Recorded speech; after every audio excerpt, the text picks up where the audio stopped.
Olá, preparado para mais uma biografia? Então vamos lá.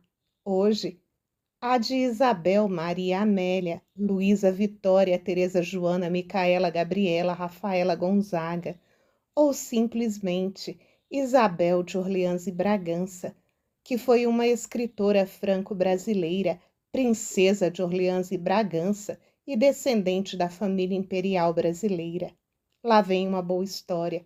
Mas antes, eu peço aquele like. Por favor, inscreva-se e ative o sininho. Muitos têm assistido os vídeos, mas não têm feito a sua inscrição. Ela é muito importante para mim. Comente, compartilhe, maratone, indique o canal.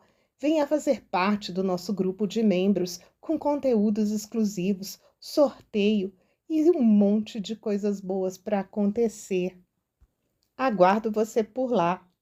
Essa história vai começar com os pais da nossa princesa e te lembrando que em 1981 a família real brasileira já não vivia no Brasil.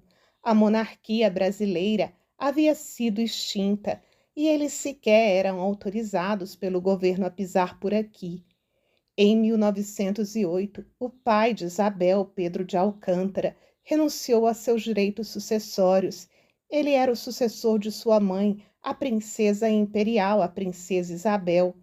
A renúncia se deu por amor, pois ele queria se casar com a condessa da Baviera, Elizabeth, mas sua mãe não aprovava a relação.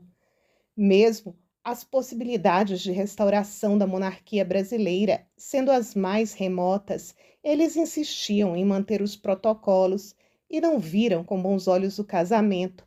No entanto, com o acordo feito entre o Duque de Orleans, ele e seus descendentes mantiveram o direito de usar o título de príncipes e princesas de Orleans e Bragança. Em 13 de agosto de 1911, nascia no Château d'Eu a princesa Isabel de Orleans e Bragança, futura condessa de Paris, nossa personagem de hoje.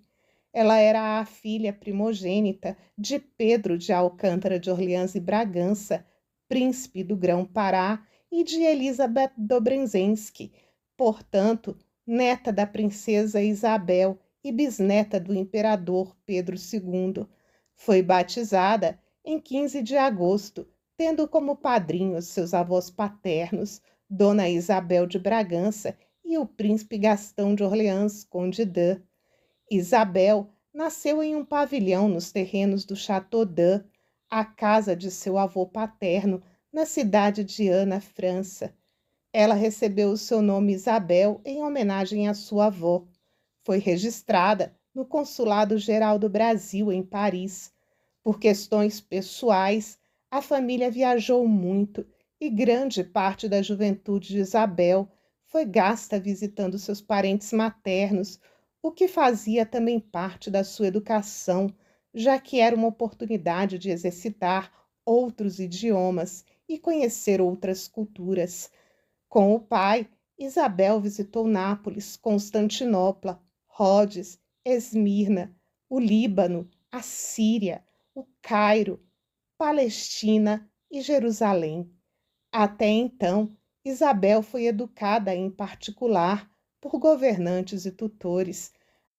A princesa Isabel conheceu seu primo em terceiro grau, o príncipe Henrique Roberto Fernando Maria, herdeiro do chefe da Casa de Orleans, em 1920. No verão de 1923, Henrique era um hóspede no Château d'Eu, quando Isabel, aos 12 anos, decidiu que um dia se casaria com ele, bem determinada a princesa.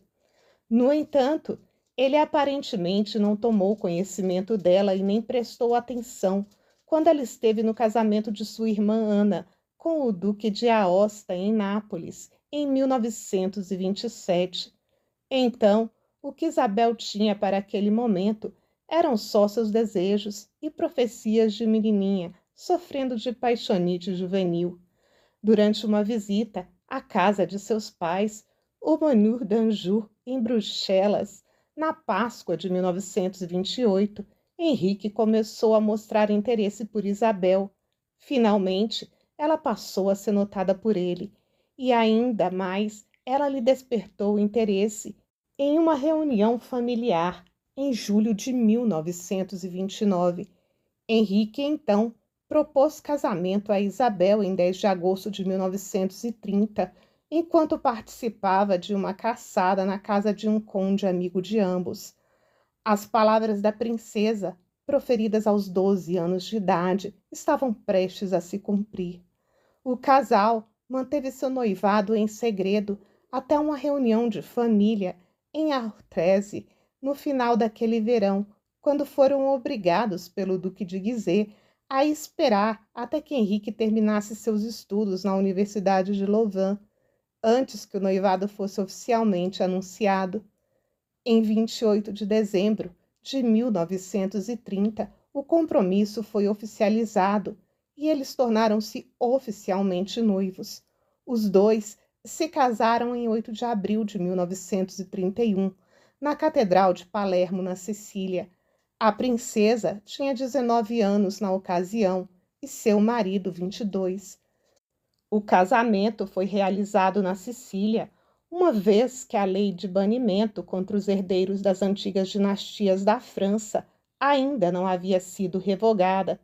As duas famílias escolheram Palermo porque a família de Isabel possuía um palácio lá, que havia sido o local de 3 casamentos anteriores. O casamento deu origem a várias manifestações monarquistas, e a estrada que levava à catedral estava repleta de centenas de visitantes da França que viam Henrique como o herdeiro legítimo do trono francês. Uma tentativa popular dos apoiadores da monarquia em trazer de volta a família real ao poder. Ele foi recebido com gritos como Vive le rei, vive la France, juntamente com outros gritos e canções monárquicas. A estes apoiantes juntaram-se 1.200 convidados, incluindo membros das famílias dos noivos, juntamente com representantes de outras dinastias reais. Henrique tornara-se pretendente ao trono após a morte de seu pai no ano de 1940. Em 1950, a lei de banimento foi revogada e a família mudou-se para Paris. Isabel participou ativamente ao lado do marido das atividades do Partido Orleanista, que apoiava a volta da monarquia a partir da década de 1950. Suas pretensões e a desses grupos era restaurar a monarquia francesa e fazer de Henrique o próximo rei da França. Juntos, Isabel e Henrique foram pais de 11 crianças entre 1932 e 1948. Isabel de Orleans, Henrique, conde de Paris, Helena de Orleans, Francisco, duque de Orleans, Ana de Orleans, Diana de Orleans, Michel, conde de Herfux, Jacques de Orleans, Cláudia de Orleans, Chantal de Orleans e Tybalt, conde de La Marche. No período em que foi pretendente ao trono francês, Henrique reduziu consideravelmente sua riqueza para sustentar sua causa política e sua grande família. Vendeu joias, obras de arte, móveis e propriedades e penhorou o castelo da família em Ambos. Os conflitos gerados pelo desvio da riqueza familiar chegou até os tribunais, com ações judiciais movidas por 5 de seus filhos, alguns deles deserdados por Henrique. De volta à França, na década de 1950, Isabel se dedicou à atividade de escritora. Entre seus livros encontra-se uma biografia da rainha Maria Amélia, de quem ela herdara uma belíssima coleção de diamantes e safiras, que Isabel doou mais tarde para o Museu do Louvre. Ela escreve também um romance sobre Maria Antonieta. Seu outro livro consiste em sua autobiografia, intitulada De Todo o Meu Coração. Habilidosa com as palavras, ela descobriu na escrita uma grande paixão e uma forma de extravasar todos os seus sentimentos. Seu casamento não estava bem a essa altura. Ela e o marido tinham muitas desavenças. Como o divórcio não era cogitado na época, eles resolveram viver em casas separadas. A partir dos anos de 1970, Isabel passou a viver separada do marido num apartamento da família em Paris. Presidiu diversas organizações de caridade conciliadas com suas atividades de escritora. Em 1996, o divórcio oficial veio, marcando o fim do sonho do felizes para sempre da princesa Isabel e do príncipe Henrique. Henrique morreu em Chelsea em 19 de junho de 1999, aos 90 anos. Ela sobreviveria ao ex-marido por 4 anos, antes de falecer em 5 de julho de 2003, também em Chelsea, na França, aos 91 anos. Eu quero e preciso encontrar você nos comentários para que você me diga quais foram as suas conclusões e impressões sobre esse vídeo, sobre a neta da princesa Isabel, que carregava o seu legado e o seu nome. Quero também saber se você já conhecia essa história. As princesas brasileiras andam muito esquecidas. Vamos relembrar que elas também existem e têm biografias interessantes. Vamos nos encontrar por lá, discutir e unir nossas opiniões. E se você já leu algum dos livros relatados acima, escritos pela nossa personagem, me conte. Nos encontramos nos comentários. Obrigada pela sua companhia e até breve.